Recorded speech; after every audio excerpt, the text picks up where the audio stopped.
Enfin, venons-en à Juste la fin du monde, et notamment à sa création. Alors, son historique est facile à tracer, car Lagarce en rend compte dans son journal.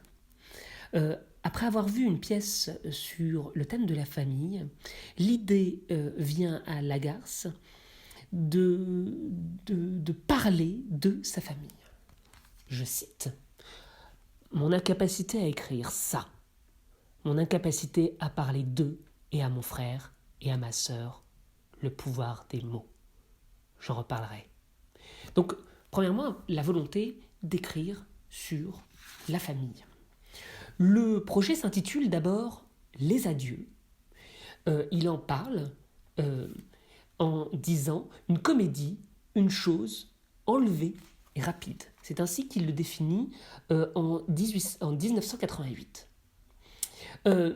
Le projet change de nom, il devient En quelques éclaircies, et ce n'est qu'en 1990, donc 2 ans plus tard, alors qu'il est en résidence à Berlin, qu'il s'attelle véritablement à l'écriture de ce qui s'intitulera plus tard Juste la fin du monde. Voici les grandes lignes qu'il donne alors à sa pièce. Donc, le fils aîné va retrouver sa famille, il est en train de mourir, c'est ce qu'on sait, et on parle de choses et d'autres. La mère, le père, le fils cadet, la femme du fils cadet, la sœur, le fils aîné, donc, et l'homme qui vit avec le fils aîné, c'est une pièce sur la famille, le corps et sur l'enfance. Bon. Ce qui a changé entre 88 et 90, c'est que Lagarce est malade. La pièce prend une dimension autrement plus personnelle pour lui. Il comprend que ce sera sa dernière pièce, et il comprend qu'il y a quelque chose pour lui à régler, si j'ose dire. Et lui-même en a conscience.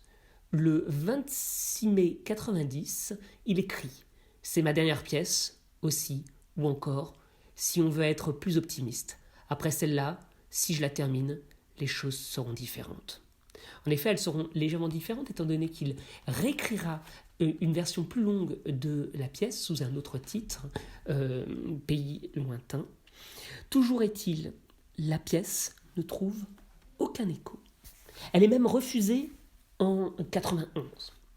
Et puis en 93, au cours d'une soirée autour de la pièce à la bibliothèque du Centre Pompidou-Beaubourg, organisée par le Théâtre Ouvert, on fait une lecture d'extraits seulement. En 95, Lagarce meurt, et ce n'est que 4 ans plus tard que le texte est publié aux éditions Les Solitaires Intempestifs, maison d'édition créée par Lagarce lui-même. La pièce trouve des metteurs en scène et un public pour l'apprécier. Les représentations se multiplient jusqu'à entrer au répertoire de la Comédie Française, Consécration, en 2008. 2016, il y a le film de Xavier Dolan, et en 2021, Aux Joies, Juste la fin du monde, est mis au programme du bac de première.